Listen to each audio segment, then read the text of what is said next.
You are listening to Life's a Vacay podcast, a weekly podcast series focusing on living a life without limitations. I'm your host, Cha Jones. Each week, I interview purposeful people about what they do and how they do it. Some have traditional professions, while others have designed unconventional careers. But what matters most is that they all are living a life where business and pleasure never separate. Each day is a vacay. So let's get started. Hey everybody, it's Cha Jones, and I am super excited because I have a new book. Yes, a new book. It's called Reclaiming Myself. It's a 12-week journal, a self-guided self-care journal specifically for moms who are ready to prioritize themselves, own their health, happiness, and personal growth. Each week focuses on different areas of self-care with journaling prompts, self-reflection exercises, and action items tailored to help you rediscover your passions, cultivate self-love, reduce stress, and carve out time specifically for you. Reclaim the woman that you are and be the best version of yourself with the Reclaiming Myself 12-week journal. It's available on Amazon or wherever you get books. Invest in yourself, mama. You deserve it. Welcome to another episode of Life's a Vacay podcast. Today, I want to introduce my next guest, Crunch. Crunch is on a mission to support folks, particularly women, who are going through a big life transition, such as a breakup, divorce, career change, kids flying the nest, to reconnect with their deep inner self and unlock hidden desires and tap into their inner power through the vessel of transformational travel. Having lived a nomadic lifestyle for the past 10 years and traveled to over 50 countries, Crunch has experienced and still is experiencing the power of travel and creating transformation in her life. And she wants to be able to share the magic of travel with others. Through her highly customized GPS, guidance, and personalized support programs, Crunch supports people to take the next steps in creating a life they love living. Please welcome to Life's a Vacay, Crunch. Welcome, Crunch. How are you doing today? I am fantastic. Thank you so much for having me here. Well, it's my pleasure.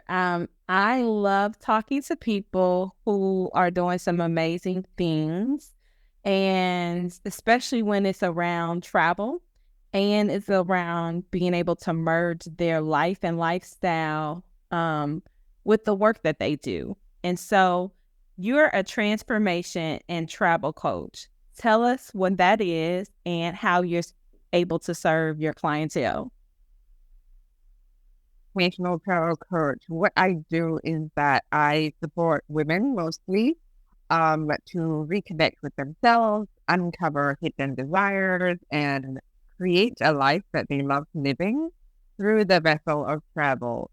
So I found that for women especially, we often kind of get caught up in the roles that we play for other people, right? Like whether that's a wife or a mother or in your job, like whatever your career is, or a daughter or a sibling or whatever, right? Like we're so into those roles that we fulfill for other people that we stop listening to who we are and, our needs, our desires. They just get put all the way down the list of things to do, right? And I think any woman who's listening to this might be able to resonate with this, that, like on a list of 8,000 things to do today, something like taking care of yourself or, cooking a meal that you want to eat is never on the priority list, So I support women in getting in touch with that inner self through the vessel of travel, because I think when you travel, you kind of leave all of those expectations and opinions and, pressures from everybody else behind so that you can finally start saying yes to yourself, so that's kind of what I do. And I usually encounter these women at a moment of transition in their life when, they're going through a divorce or like their kids have just gone off to college and they're like, well, I'm a mom, but now I don't have kids to actively parent, or, a big career change where they've lost their job or they've decided to quit after doing something for 20 years. And then they're like, well, if I'm no longer an accountant or a wife or a mom, like, who am I? And, they've always had this secret desire to, or like an inner desire to travel. Like, oh, I've always wanted to go see the pyramids in Egypt, or I've always wanted to go paragliding in Australia, or, whatever your dream may be. But you've just been too afraid to take that leap, or like there's been so many other commitments that have been standing in your way to achieving those dreams, or to like realizing those dreams. And, when you're going through a big transition, like, that might be just the perfect moment for you to say, you know what, like, I'm tired of saying yes to everybody else's needs and desires and putting them first. It's time for me to focus on myself, and this is what I'm going to do for myself. And, travel is scary. So I support them to that scary process of, going on that trip or taking that journey and coming home to themselves. Absolutely. I love it. And I also love your name. I love your name is Crunch. Is this magical? And so, Crunch, how did you become a transformation and travel coach? What was it that that you were dealing with, or that you had desired to do, that made you, intersect travel and transformation and become a coach? That's a very good question. So I have been traveling for the last 10 years, right? I started traveling in November of 2013. So it's been 10 years that I've been traveling, and I've always had this call, like, my heart has always just been calling out to me to go see the world, to go explore, to go meet new people, to go, like, learn about new cultures and traditions and heritages. And, like, to date, I've been to over 50 countries. And for the longest time, like, I had no idea why I was doing it. It just felt like this inner need to travel, right? But I had no understanding or reason for it. People were asking, like, why do you travel so much and what's going on? And, I was just always like, I don't know. I just feel the need to see the world, and I'm going to do it, right? And now I realize that all of those experiences have been preparing me for this work that I'm meant to be doing in this season of my life, which is supporting women who are going through big transitions through travel. Because in the last 10 years, I've been through heartbreak and breakups and career changes. I don't have kids, so I don't have kids leaving the nest, but so many transitions in my life where I felt confused or conflicted about what my next step was. For me, the refuge was always travel, right? Like, when I was like, oh no, I don't know what to do. I've just been broken up with, or like, I've just broken up with someone, or, like, I've just decided that this job I'm doing, or like this work I'm doing, is no longer serving me. What am I going to do next? In all of those moments, what I did was I went away alone on my own and just took time to reflect and to listen to myself, and to, really do that deep inner work of coming home to myself and tuning in to what it is that I want to do and what I need. And, travel has been that space for me, because for me, that in Singapore, which is where I was born and raised, there are so many people's perspectives and opinions. Like, my parents think I should do this, my siblings think I should do that, my friends say, like, oh my God, you're crazy for like doing any of these things, right? So there's always this like these external forces that kind of keep you from being able to hear your own voice inside your head. But when you travel and you're alone and you're on your own, who else do you have to listen to but yourself, right? So travel has supported me in all of these transitions. And now, like, I recently went through a big transition of my own where, I went through a breakup and like a career shift at the same time, like within 3 weeks of each other. And then at that moment, like, I received clarity from the universe that said, like, okay, and it sounds very woo-woo and it sounds maybe a little bit strange, but really, like, I had a realization, like, actually, like, this is maybe the work that I need to be doing, right? It's to support other women who are going through transitions through this vessel of travel, because I have benefited so much from it. And I want other women to experience the same. And so that's how I kind of like arrived at doing this kind of work.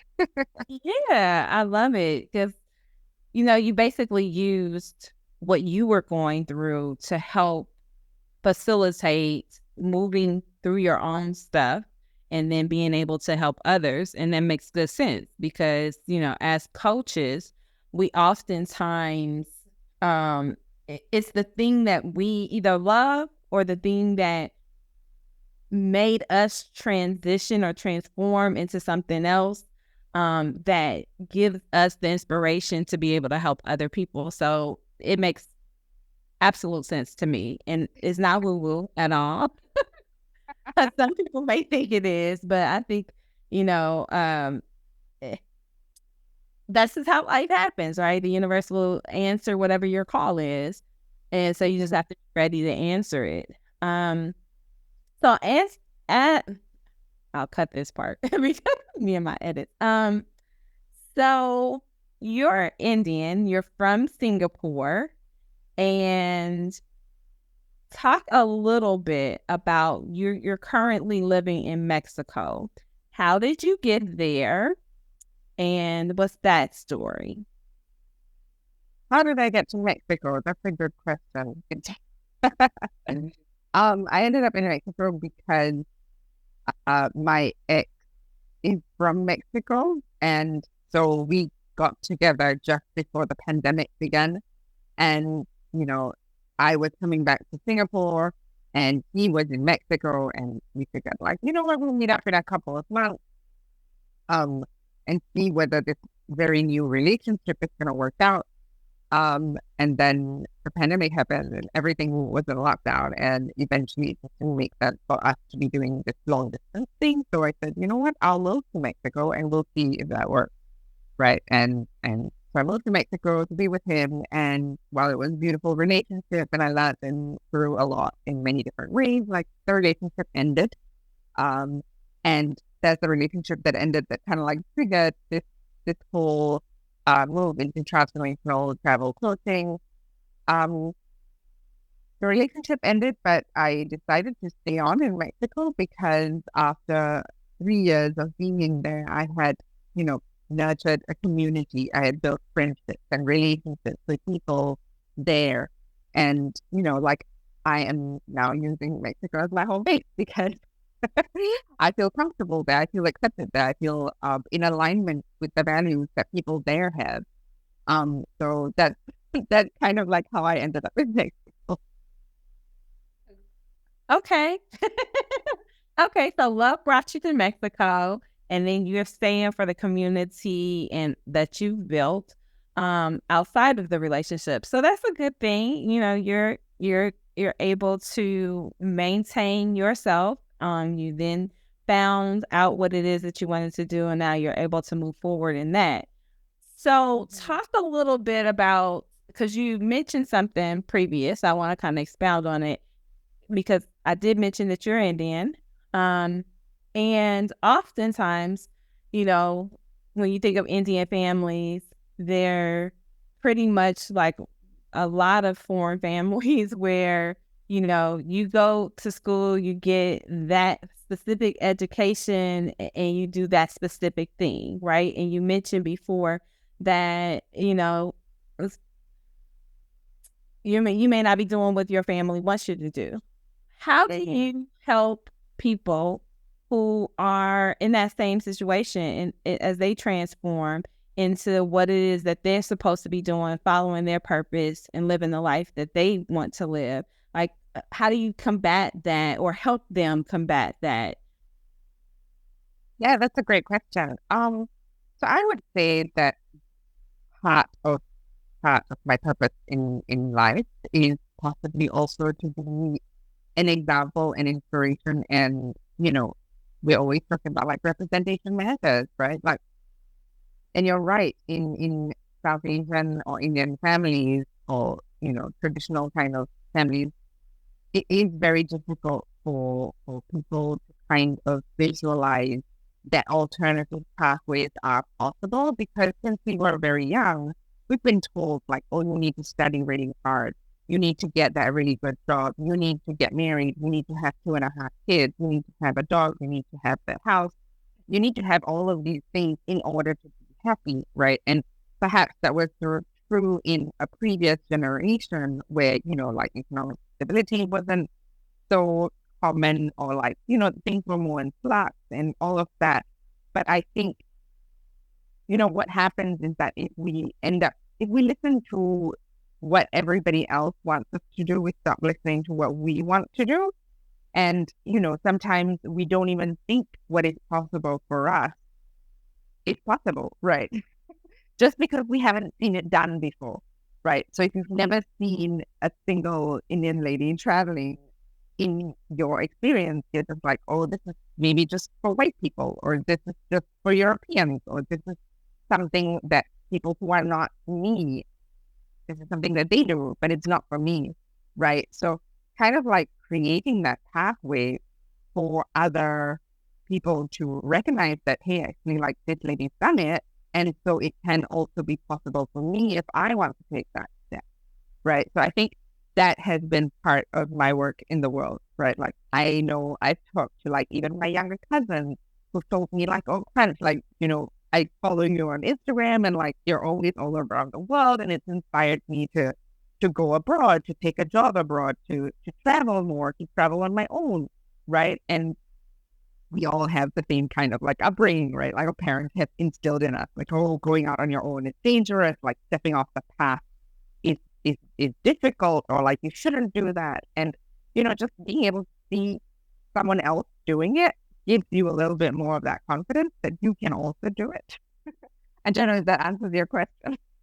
Definitely. I mean, because, I think as Westerners, I'm from America, and, when we see people who are from like Africa or from Asia, that very, I guess, very strict parents who really have an idea of, what they want for their children. And then they, you need to be a doctor, you need to be an accountant, you need to be in tech, these very high affluent positions, which is great. So you have to have the education, you have to have the career, and it's not only for that individual, but it's also for the family, it's for the family name.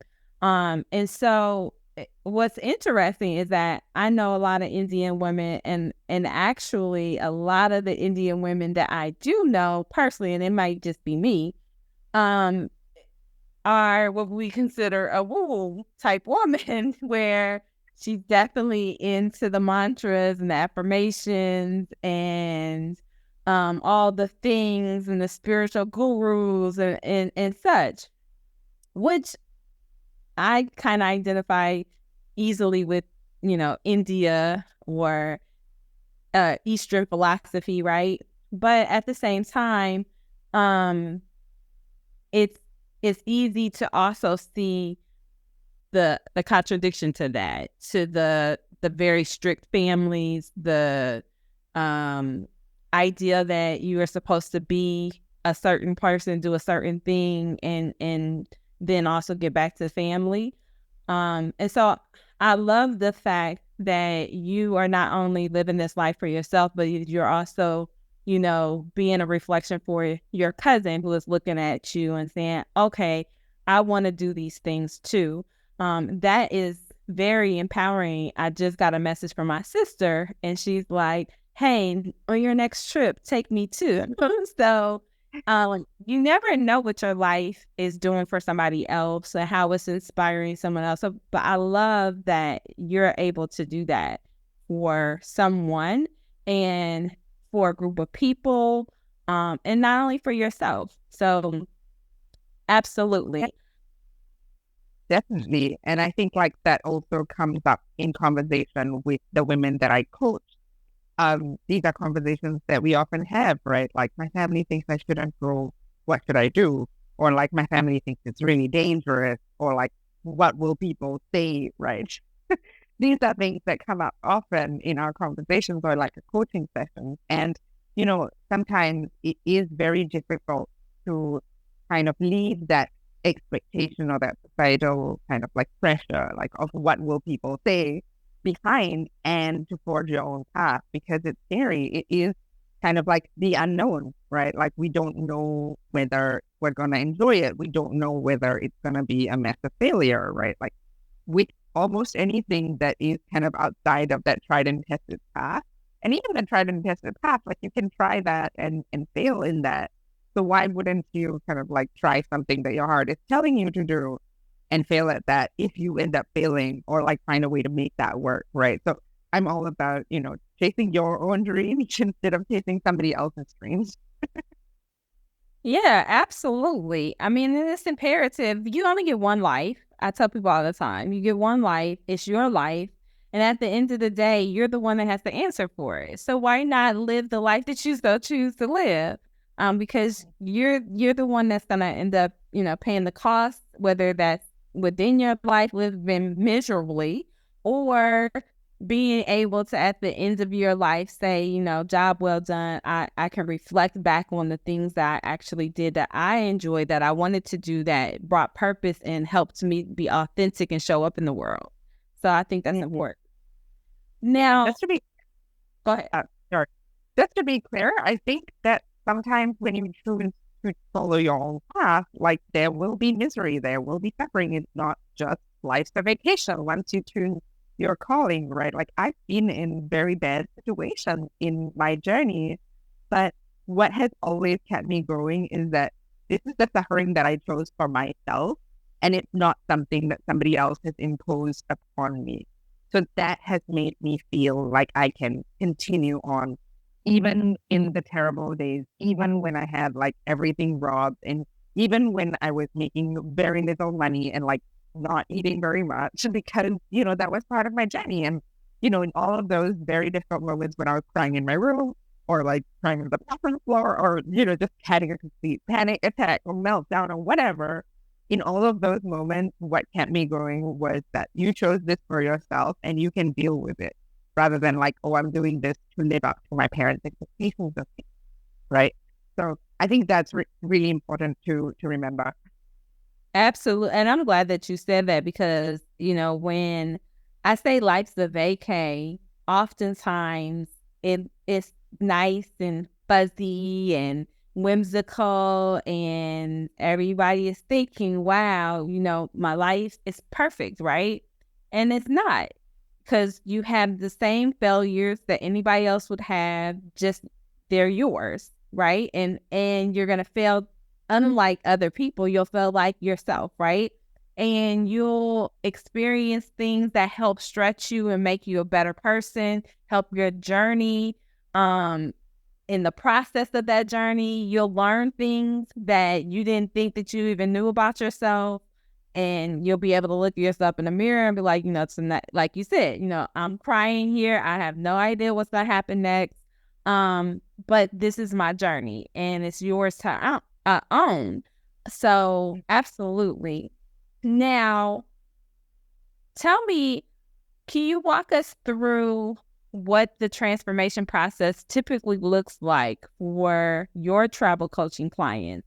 And I know that they come in all different shapes and sizes and are going through different things, but is there something that resonates with pretty much that's typical or norm for all of your clients that may be going through a transformation that you kind of can walk through?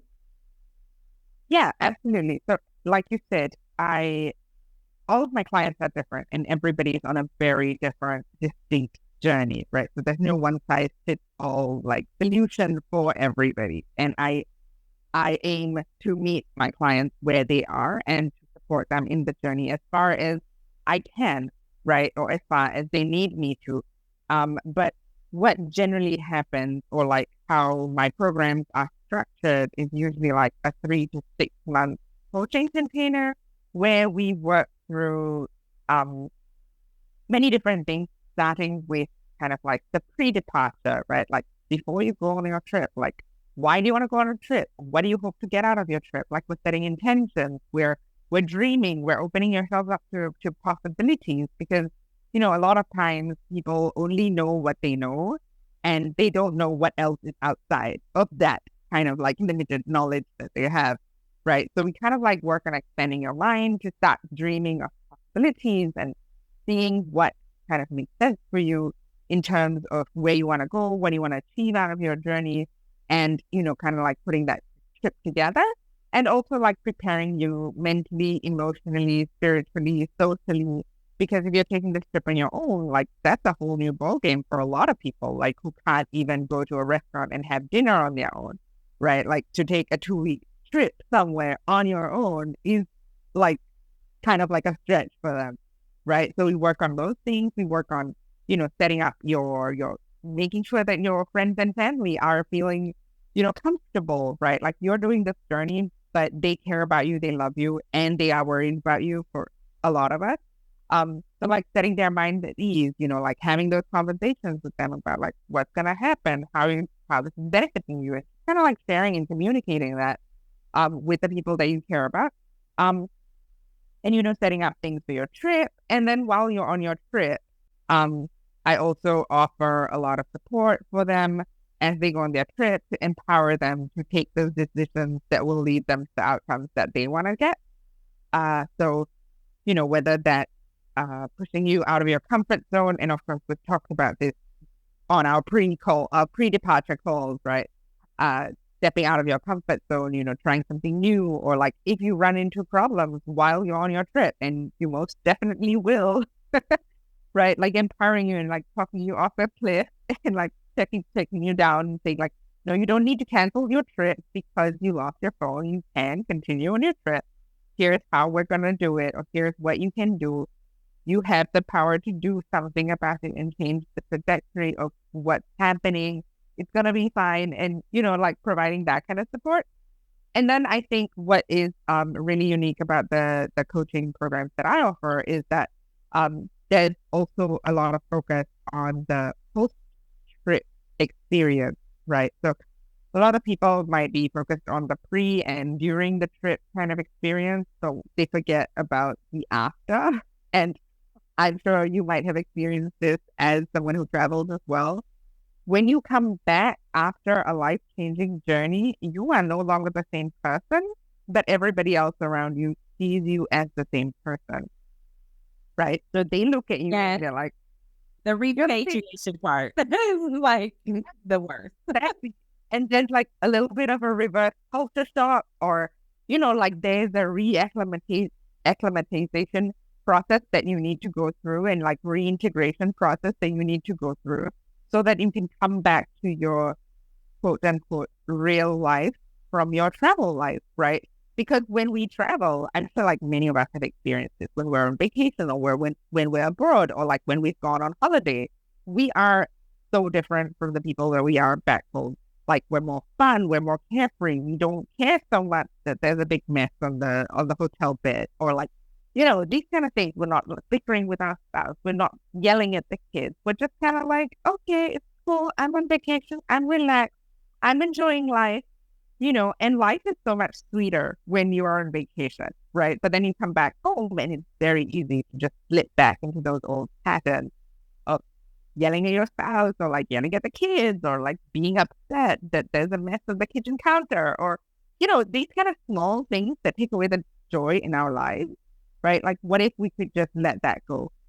Right? And that takes a conscious kind of intention that, okay, I'm going to capture that travel self and bring it back into my real life. How can I do that? What are some ways that we can maintain that travel self in our real life? Because I feel like our travel selves are kind of like our best selves, right? So why wouldn't you want to bring that into your real life? So like I support people in the reintegration process to kind of capture some aspects of themselves that they really loved, that they really enjoyed. And they were like, oh, yes, I really enjoyed how I was able to be spontaneous on my trip. I want to do that more in my real life, right? Because not everybody can quit their job and like go travel the world for a year or whatever. But we can, bring small moments of travel joy into our daily life. Okay, so let me ask this. For your typical client, is your client moving abroad? Are they doing a study abroad program? Are they just taking a short trip? Or like, who's your ideal client?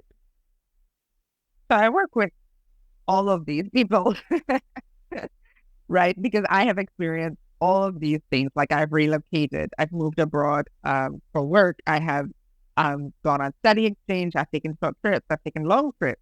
So I can support people regardless of what their travel journey is going to look like.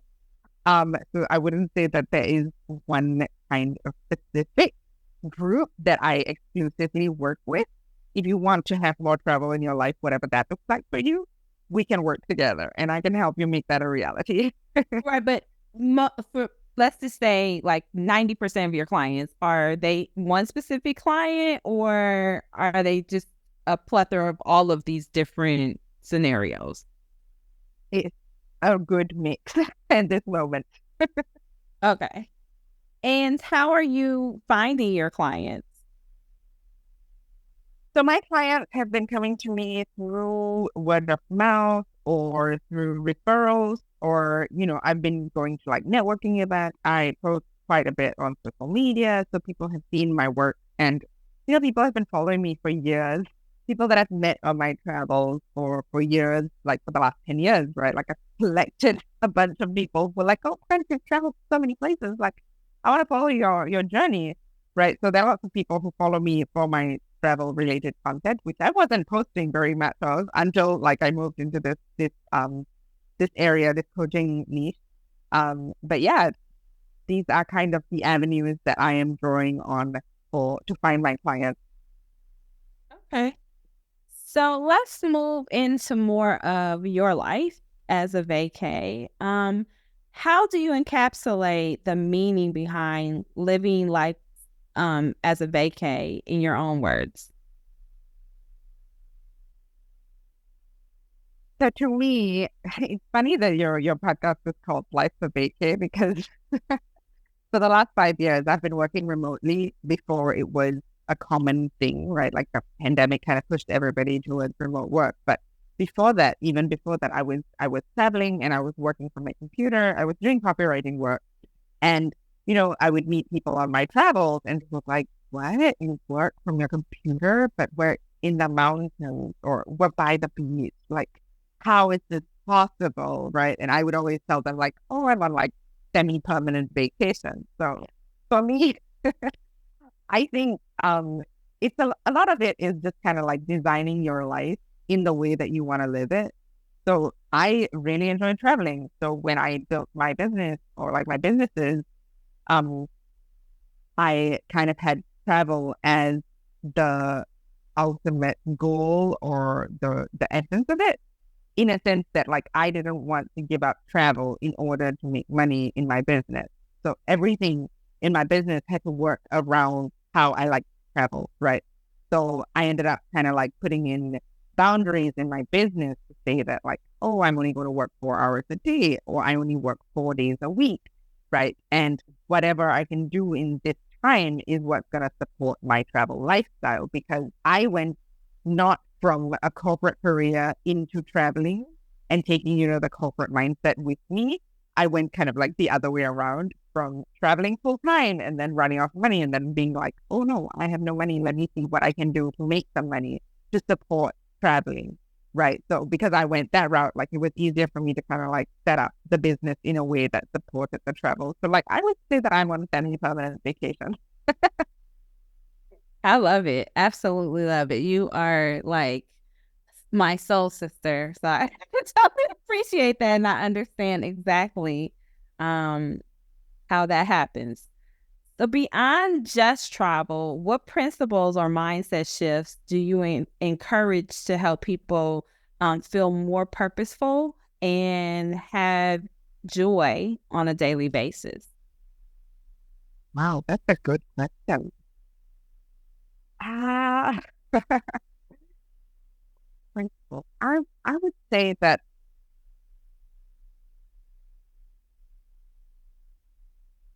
well, I'm gonna have to think about this one. Um, let's see. Well, I would say that I encourage people to engage in intentional travel, right? It's not just a vacation.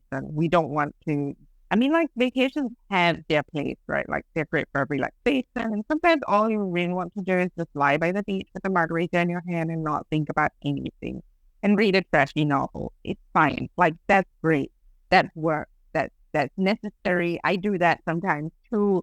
It's all good. But if you want to truly change your life, or if you're not happy with how your life looks right now, then you have to take some sort of action in order to change it, right? You can't just expect that, if you're miserable in your life, you can't expect that it's going to change tomorrow if you're not going to do anything about it. So you have to be willing to take that step.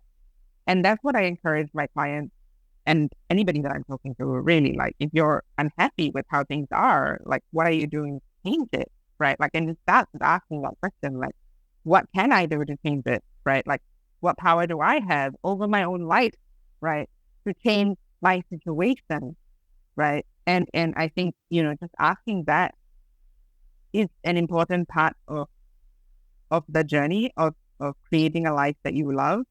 And, finding pockets of joy in your life in small ways.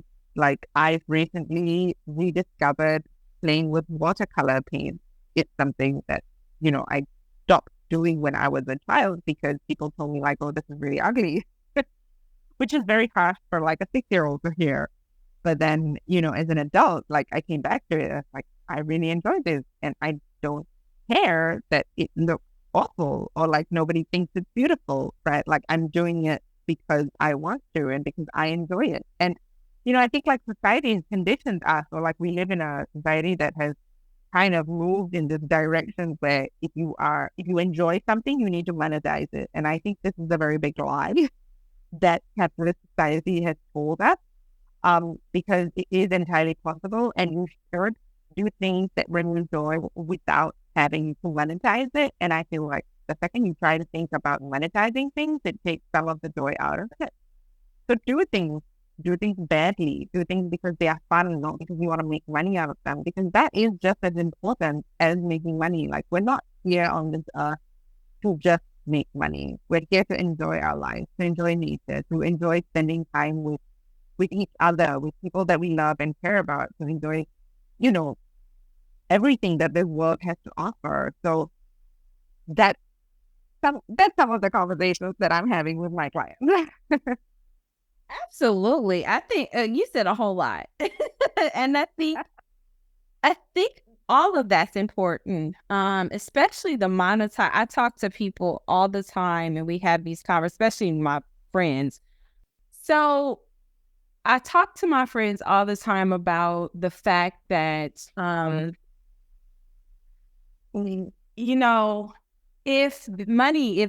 we didn't have this value for money to be able to purchase things, to be able to live, then our lives would be so much better.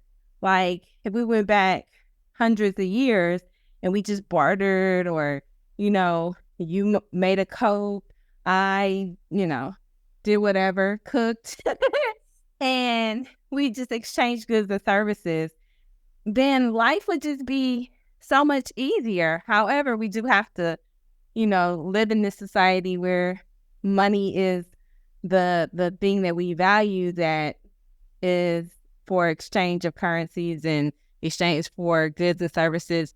And so it creates this inner dilemma in a lot of people, where they feel like they're pressured to do certain things. And oftentimes it's not the thing that they love. It's not the thing that brings them joy. It's not the thing that brings them passion.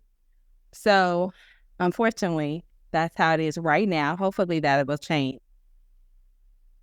Yeah, I'm here for that change. And that is something that I am actively working towards in different areas of my life, is to dismantle these systems that have oppressed us, right? Like, even the capitalist system is something that keeps us trapped, exactly because of what you said, right? That we have to work to make money in order to have our basic needs met. But we live in a time of such technological advancement that it is, I mean, in the 60s or in the 20s, we're talking about, like, oh, in 100 years, people won't have to work because all of the technology would have advanced so much. And today we are saying we're having conversations like, oh, AI is writing, and AI is making art, and we are stuck. We humans are stuck with the thankless jobs of like data entry and rubbish. I think that that's a problem in the society that we've created, in the systems that we produce as a society, right? And these systems keep most of us trapped in our dead end jobs that we don't like, that we don't enjoy, with very little time outside of it to enjoy ourselves, to do things that we care about, right? And it benefits the people at the top, but not very many other people, right? I mean, it can't be that 8 billion people in the world and like most of us are suffering in some capacity in order to simply make ends meet or to put food on the table, or like we're worried about like rent. We're worried that like if tomorrow we fell down and broken arm, you can't work, and then suddenly you're homeless, right? Like these are very valid concerns, and it is because the system is designed in such a way that these are our concerns, and we can't think about, having a good time with our friends or baking a cake just because we love baking, because we have to think about like, how can I sell this cake so that I can make money, so that I can pay rent, you know? Uh, I could go on forever about this, but I won't. No, absolutely. Like no, at the core of who I am, I believe that, and I feel like it's so sad because we, especially on Western society, it's you go to school, you get this education that you pay a gazillion dollars for, and then you have to get this job that only pays you a portion of what you paid for school. And then now you're paying all of these fees to pay for the school that didn't even give you the job that could pay for the school. And then you're going through this hamster wheel experience trying to live a life that you can't even afford to pay for, and that you're miserable, and now your health is failing because you're stressed out, you're sick, you're not living on purpose, and you're not doing the things that bring you joy. And it's sad. It really is sad. And so that's one of the reasons why I started Life's a Vacay podcast, is because I wanted to, not only was my life a vacay where I literally go to the coffee shop, talk to my friends, do work that I love, and then be at the beach in 5 minutes. And I was living in Mexico, living my life. And so that, along with the fact that I wanted to highlight, I wasn't the only person doing this, that there were a plethora of people who were able to do that, and they were able to remove themselves from the stressful lives that they had in America or in whatever country that they came from. And then they simplified the things that they actually needed, because you don't need to drive a Mercedes. You don't need to have a $2 million house or a $500,000 house or a $200,000 house with 5 bedrooms. You don't need those things. Those are the things that society has told you that are going to make you better, that it's going to give you this enriching life. But it doesn't really give you the enriching life. You have to sell your soul to get it, right? And so we definitely can have a conversation about that forever. Yes, for sure. And I just want to recognize that we do have immense privilege coming from countries of like Western countries, I guess, where there is more economic mobility, in that sense that we can easily or relatively easily pick up our entire lives in some sense and move to a country where the cost of living is lower, right? But that doesn't necessarily benefit the people who are in that host country where we are making our lives, right? I'm also someone who has left Singapore, which is a relatively well-developed country where the cost of living is much higher, and I can get by in Mexico with much lower cost of living, right? And so I don't have to earn as much in order to make my lifestyle there work for me. So I want to recognize that this is not sustainable for everybody to do. And we need to, as we unplug ourselves from these demands that society places on us, or these, like desires that it creates in us, like having a Mercedes or having a $5 million house or whatever, right? Like these desires that are manufactured for us, we want to recognize that just running away from our home countries is not the solution for everyone. And we do need to be speaking up and like, helping other people realize that like, actually, this is not sustainable, not for us as people, not for the planet in terms of resources. And also, we don't want to just ourselves and, exploit the whole country in that sense. So I think being mindful of that and taking into account how your presence in your host country affects the local economy or the local community is also important to be mindful of. And we need to be working towards dismantling all of these systems for all of us so that we can all, aspire towards these basic needs that we all have, right? Like to have all of these things taken care of, right? Like food, housing, shelter, clothes, all these basic needs need to be taken care of for everyone. And this is what this is what I'm hoping for. This is what I'm trying to work towards. Absolutely. Well, Crunch, our time is up, but we could definitely talk for another hour about all of these things, about the sustainability of it all, about the responsibility living in a host country and traveling and being able to have such privilege, right? We could talk about the work that you're able to do, how you're able to do it, the benefits that your client, we could talk about it all forever. I would definitely have to have you back on. It's been a pleasure just to talk to you and get to know you a little bit more and to find out about the work that you're able to do that gives you the lifestyle that you are able to live. And so I appreciate you being able to be here with us. Can you share like ways that people could get in contact or work with you? Thank you, firstly, for giving me this opportunity to be on the podcast and to share a little bit of my lifestyle, my beliefs, and like my dreams for the future. You can definitely connect with me on all of the random social media platforms that I'm on. I'm on Instagram, Facebook, Pinterest, LinkedIn.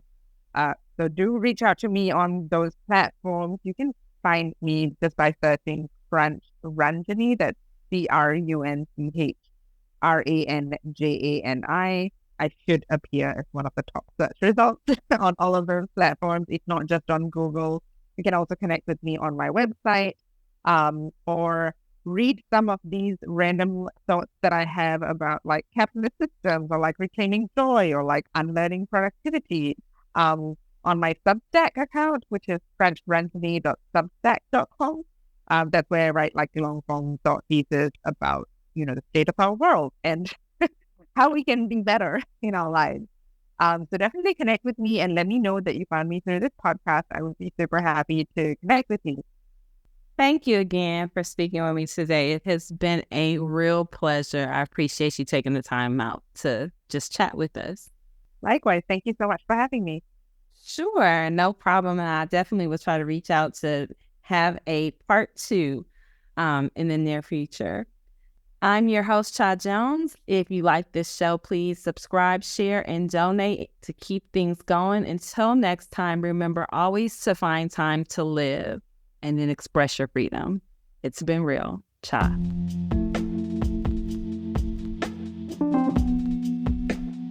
You have been listening to Life's a Vacay podcast. Thank you for tuning in today. Every day you have a choice, so choose yourself and never allow your circumstances to dictate the life you live. Whatever you don't like, you can change. Remember, nothing happens overnight, but know that when you set goals and take inspired action, whatever you desire can come in perfect timing. Never give up on creating the life you deserve.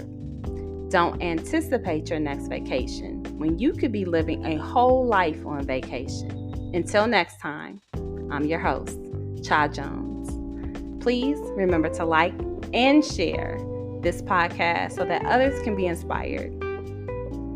Peace.